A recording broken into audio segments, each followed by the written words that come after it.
Welcome, welcome. Good morning, good morning. Welcome to the Center for Spiritual Living, where good things are happening even at this moment. Yes? Are you out there? Yes? Okay. Good. So our reading today is from our founder, Ernest Holmes, and he says, "Here we may meet difficulties, uncertainties, and doubts, barriers walling our passage. But we must not be discouraged when so confronted. We must climb over the rocks of unbelief, pass around the barriers of doubt, and plunge into the stream with faith. The stream will ever widen. The barriers will gradually disappear.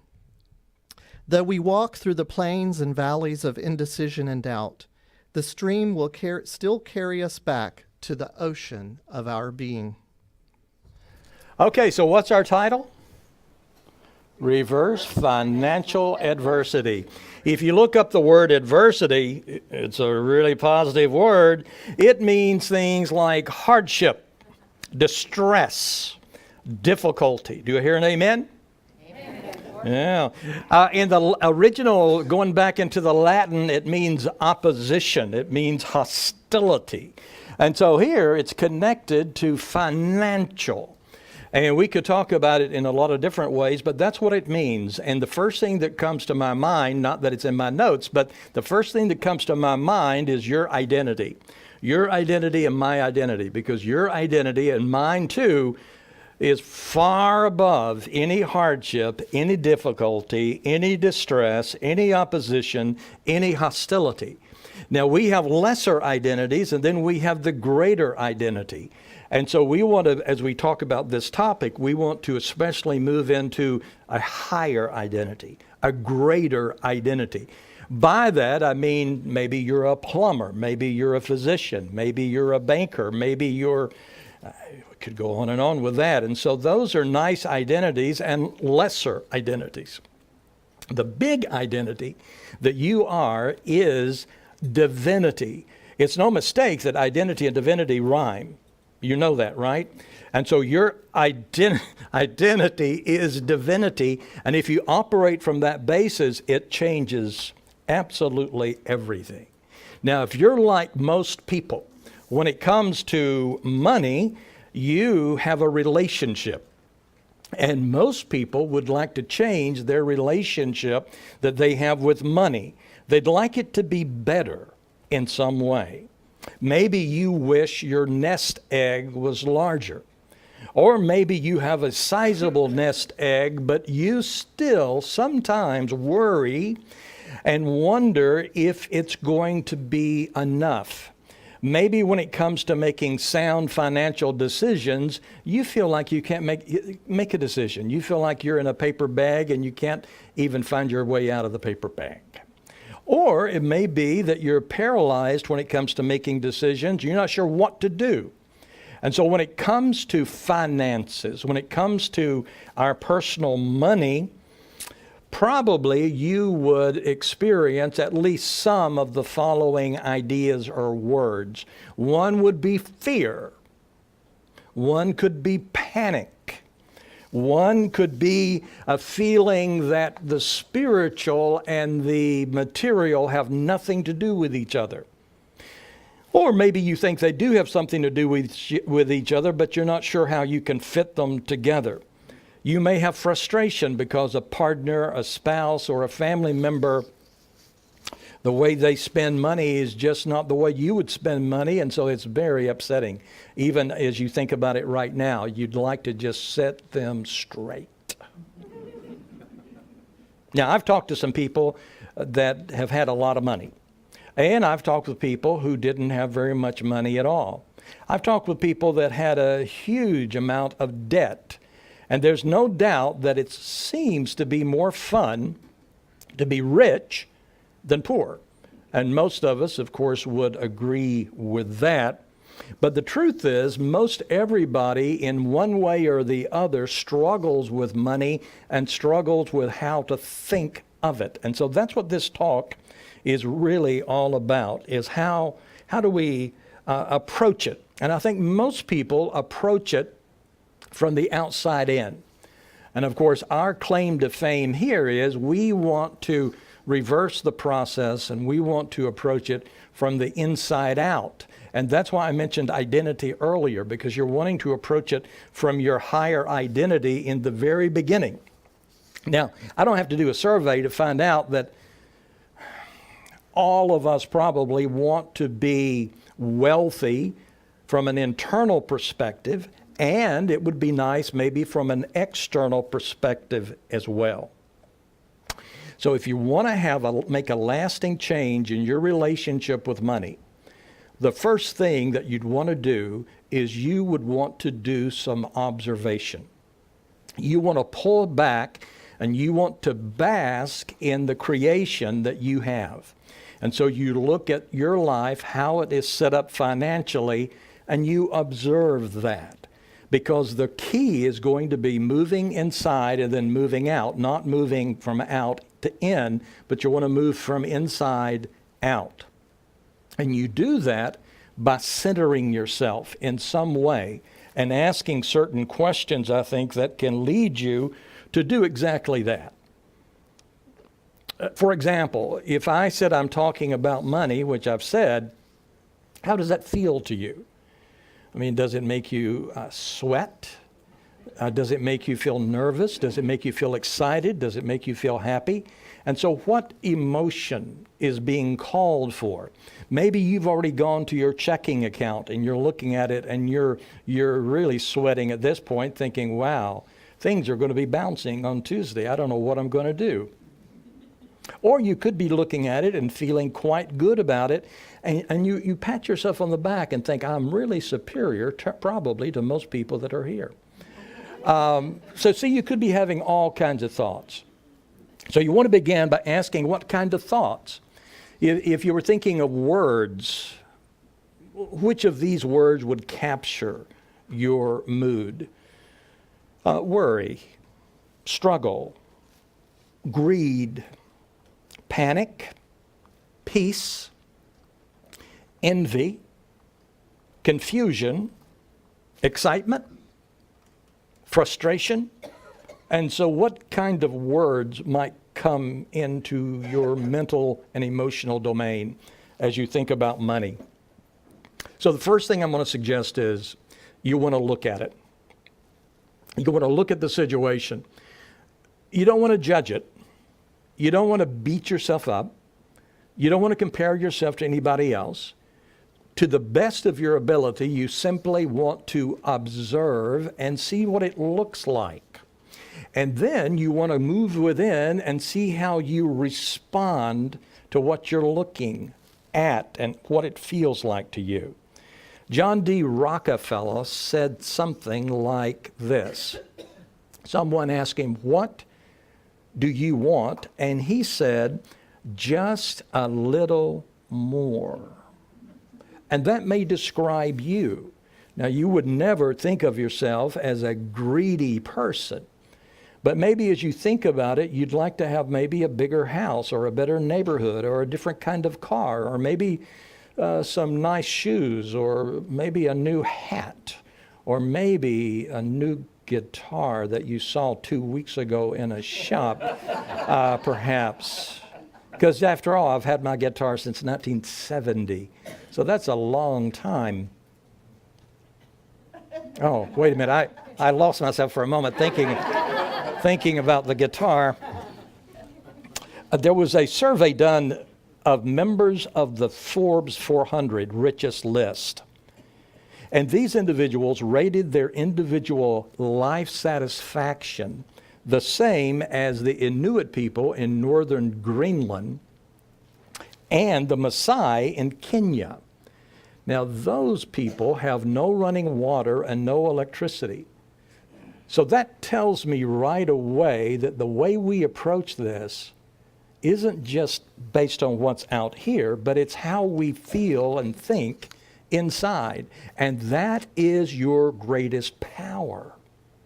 Your greatest power is coming from within yourself. Now, I'm not saying it's easy to do, but that's the first step, if we're going to reverse financial adversity, and we may not be able to reverse yours today in the next 20 minutes, but I can tell you the first step, and that is to go within, get quiet, ask yourself some questions. And this is something you've been putting off probably for the last 30, 40, 50, 60 years. And so you're wanting to look inside. There's thinking about what Rockefeller said about the idea of more. In the Buddhist tradition, they call that the wanting mind. And so let me contrast it. We have the wanting mind, and then we have the content mind. The wanting mind, you already know. The wanting mind is based primarily on what you can see. The wanting mind is primarily about just you, because it centers on yourself, a little narcissistic in a way. And it's insatiable, because as soon as you get that one thing you're wanting, soon you're wanting something else, and you're wanting something else, and you're wanting something else. So that's the wanting mind. The contented mind often deals with other people. It's more peaceful. It doesn't feel so driven. And the other one is insatiable, but with the contented mind, there's almost a peace that flows with it. So those are the two ways we can look at it. So when you go home today, you make a long list. Make a list of 100 things you want, or maybe 20, whatever happens with you. And then you check those off and decide, is this one coming from the wanting mind, which is insatiable? Or is it coming from a contented mind, maybe something you'd like to have, and maybe you're even going to share it in some way with other people? And it's usually pretty easy for people to know what's what. And that's something that you want to do. Now, Mark, of course, my good friend on the front row, is a masterpiece. And there's no, I know that. Sandy knows that. But it's true of all of us. It's true of all of you, because it's taken, if you have a mirror, you could look at yourself, but it's taken millions of years for you to look as good as you look. I mean, it's taken a long time. And biologically, you have a biological imperative inside of you that says, I need more. I want more. Now, if your ancestors didn't have that, you would not be here. And so it's something that's built in from an evolutionary perspective. So I would never tell you that this wanting mind is evil and you need to cleanse yourself and get rid of it. I would say that we want to have more wisdom as we deal with it. It's funny because so often things we label as bad, if you look at it from another perspective, it may be quite good. But we do want to know where things fit and how they fit. And so the wanting mind basically looks at your life the way it is and says, I want it to be different. Now that could happen in your love life. That could happen in your job life. But we're talking about money, and so it can happen easily in your money life, because the wanting mind is never going to be happy with how things are in this moment, because it's about surviving. Your wanting mind isn't concerned about you being happy. It just wants you to survive. And maybe to survive, you might need more of this, more of that. And so it's part of our makeup. We're wired to want things. But we get in big, big trouble when we allow the wanting mind to control our finances. Because if the wanting mind is in charge, I promise you, you're living in hell. Because there's no satisfaction. And there's so much worry and so much struggle that's involved in that. And it's all part of what's happening. There was a true story, a dentist, and he was meeting with his financial advisor. And he originally had $4 million, his net worth. And so, Mark, that's pretty good. I mean, that's not shabby. And so the financial advisor said, well, you've been with me for a few years now, and it's grown to $8 million. Now, Mark is excited. He's asking, who is this person? And the dentist said this, and this is a quote: I'm not going to really feel financially independent and safe until I reach 15 million. That's my number. Now, you may have a number. I don't know what your number is. Some people, if they have $10, feel safe. Other people could have 15 million and not feel safe. Do you see how it's an internal job? It is an internal job. Now, I'm not making light of all the external things we want to learn to do. But I'm going to suggest that we want to go within and get a strong foundation first, and then begin to make physical decisions in the physical world. But we so often do it in the opposite way. And so it doesn't feed the wealth that we're wanting to have in our lives. It makes a big difference. We may experience feelings of not enoughness 1,000 times a day. Sometimes about money, but sometimes just about the way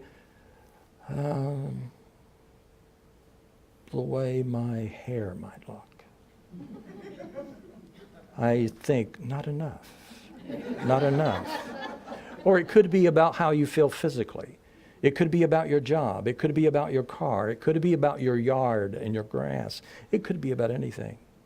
And so if you begin to be aware of that, it may be hundreds of times every day, it goes through your mind, not enough, not enough, not enough. And all of that affects us in one way or the other. A meditation teacher said, there's never enough in the world to satisfy a dissatisfied heart. And so our thoughts are constantly telling us, just as it is right now, it's not enough. And that destroys our peace. But I'm not saying having a wanting mind is a bad thing. I'm not going to say that, because I think we've been wired physically to do exactly that. And so when you lie down at night and you haven't gone to sleep yet, and you think, what was it the guy talked about today? He talked about money. And then the thoughts begin to come. Or maybe you sit down in meditation and the thoughts begin to come. And so many of those thoughts are telling us, not enough, not enough, not enough, not enough. Before we're going to build what we want to build in the physical world, we want to build something in the internal world. That's what I'm saying. Patanjali says that our excessive attachment to things is based on the assumption that what we desire will make us happy and it will make us safe. And so that's why so often we feel as if we are in a hole of some kind. So my grand conclusion from thinking about this for a week is this. If we let the wanting mind be in charge of our finances, it's going to cause us tremendous pain. And so that's not the place we want to start. It may sound really, really simple, but it is quite profound. Here it is. When we water the seeds of desire, we aren't going to wake up one day without desire. Because the more you water the seeds of desire, the more you have. And the more insatiable it can become. And so we're wanting to choose the wanting mind or the contented mind. Make yourself a list and decide where those items are. And what I'm suggesting is simply becoming aware of it. Because joy and contentment are not going to be found out here. Joy and contentment must be found inside of you in some way, and then you can affect the world in some way. I'm going to suggest something, and you may not believe it. It's a radical idea. To me, it was a shocking idea.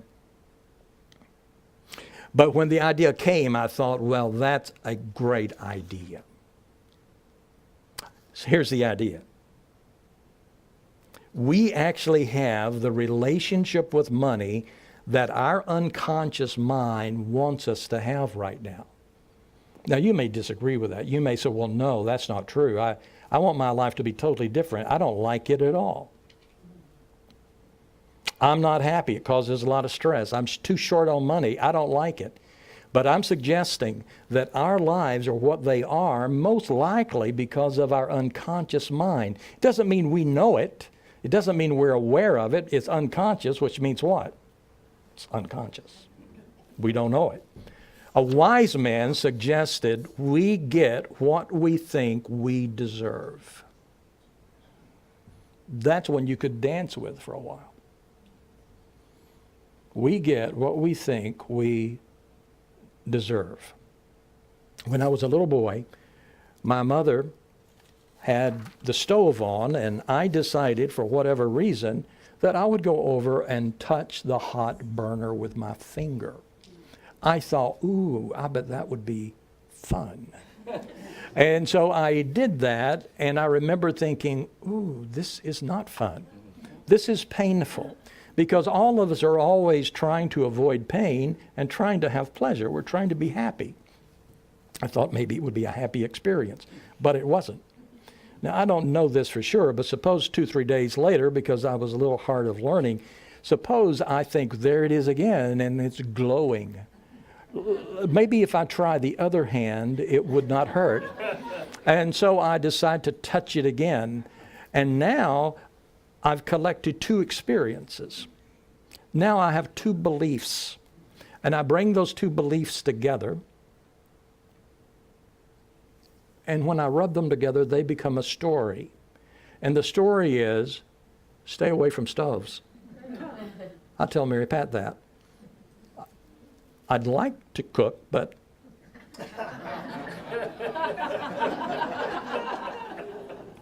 but it didn't work, of course. So the point is, we collect beliefs from experiences, and we do that when we're little. We do it as just small little kids.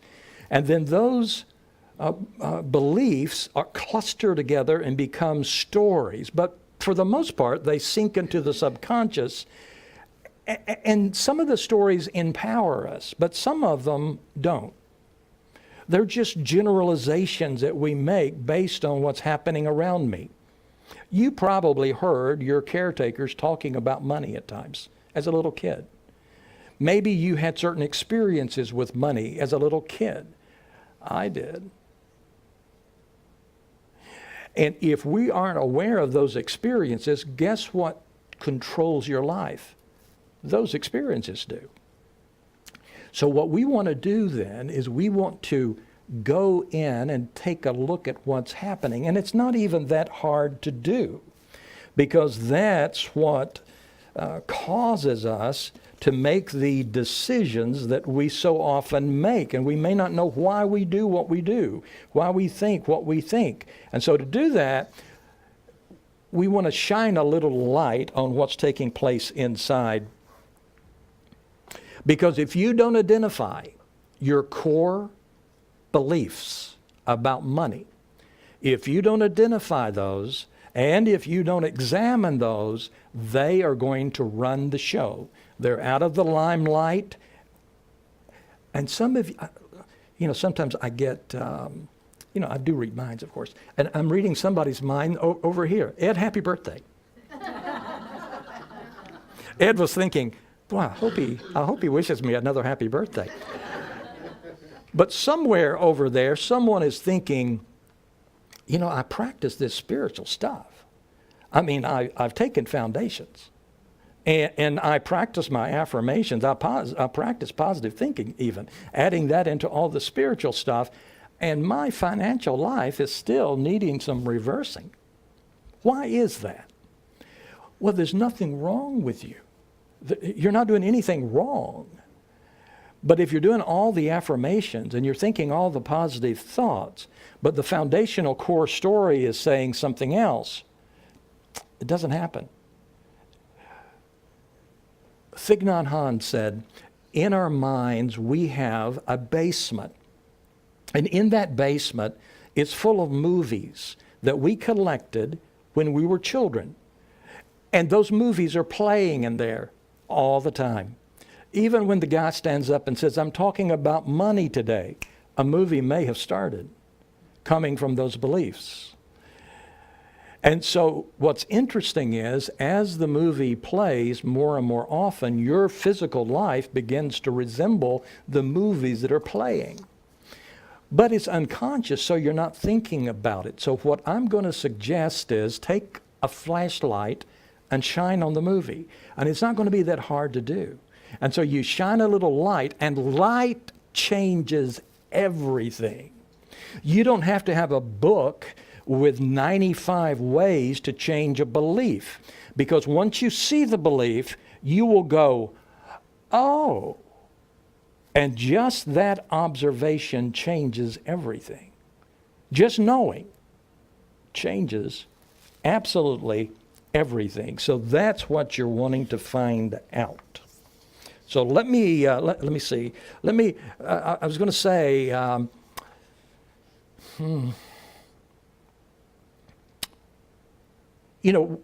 it'd be great. I mean, I actually would enjoy sitting with you for a few hours and talking about this. But since we can't do that right now, let me give you 4 questions that if we could do it, I would at least include these 4 questions. You might want to write them down, or maybe you can remember them, but this is how you shine the light. Question number 1. As you think of money, what is the most painful memory you can remember, going way, way back? Now, if you can't think of a painful memory, what was your earliest memory?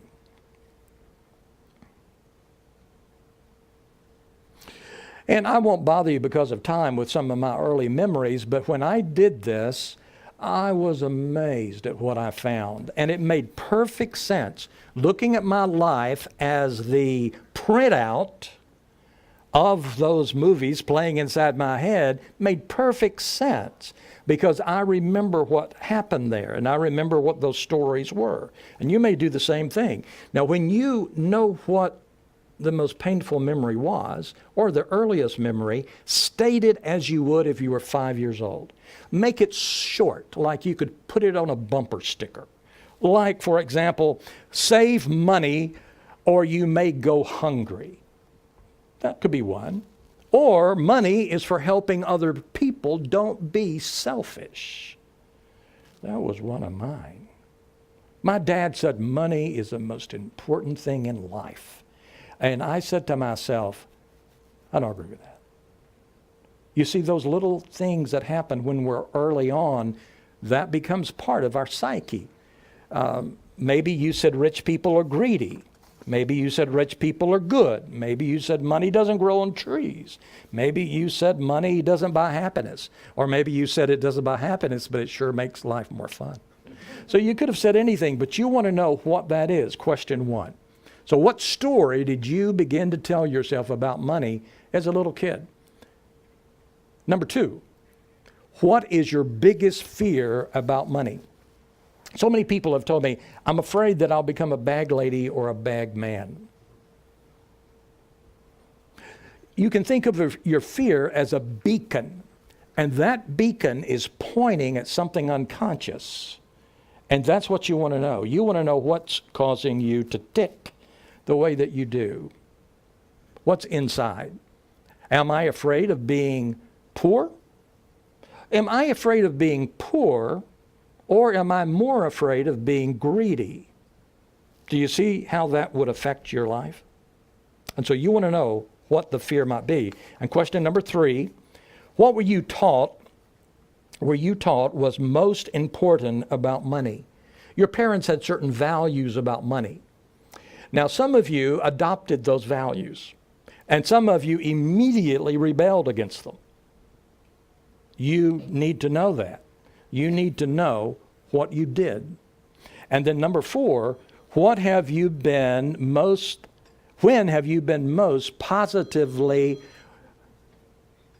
or negatively moved by money? When have you been most moved by money? Were you moved when you saved your money and you were able to buy a toy?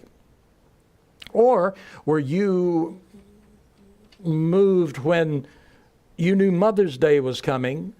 You had a little job you were doing because you were saving money so you could buy your mother a gift. What moved you most about money? Because you want to know what moved you as a child. We have lived with these rules. You have lived with these rules, these beliefs, and these stories. They're mostly unconscious, and you want to ask just as few simple questions about what did you learn as a child, because if you don't become conscious of that, they continue to run your life. Now, occasionally I get, when I talk to people individually, I often get pictures, and sometimes I do when I'm talking to you here with more people than one. And so I do have a picture, and I didn't get it earlier, but I got it now, and I got to always talk about the picture. The picture is always important. And so the picture is this. You walk up, and there's nothing there at all, and it's the ground, and then there's a tree. And there's a tree that just sprouts. And on that tree, all of a sudden, there's fruit. And I don't know what the fruit is. It looks like oranges. And so you take the orange and you say, wow, this is a mighty small orange. I'm not happy with this.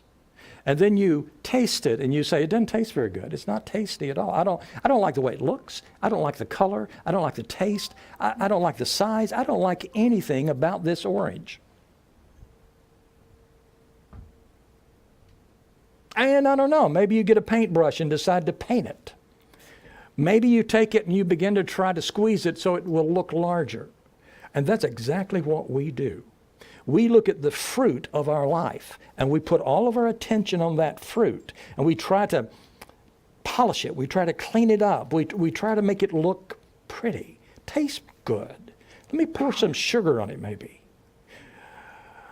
But the little thing in my head says, no. You've got to deal with the roots. You've got to deal with the soil. You've got to deal with the seed. You've got to go underneath. And see, this makes the same point of this movie playing inside your head. You've got to know what that movie is saying. And as soon as you know and you shine the light on it, it gives you tremendous power. Otherwise, you end up not having very much power at all. And so you don't want to just focus on the external. You want to do the external, but you want to do the internal first. But that means you got to be brave. You've got to be brave, and you've got to go inside to see exactly what it is making you tick. And with that in mind, let's turn within for a moment.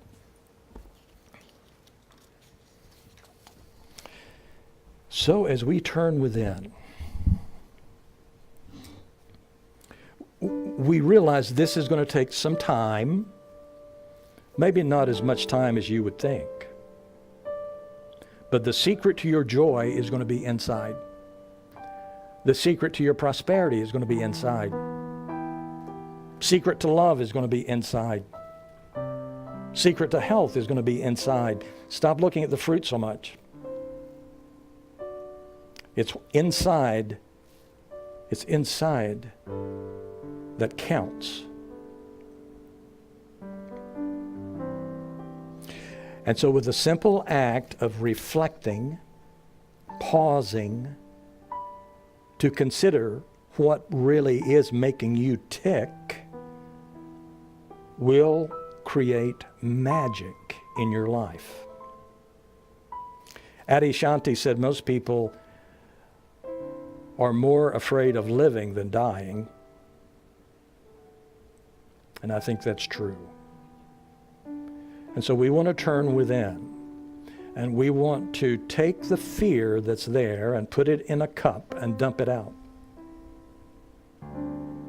And as we do that, we'll begin to entertain something new. Because as soon as you know what you've been focused on, as soon as you know that that's not best for you right now, it's not helping you right now, just as soon as you know that, everything changes.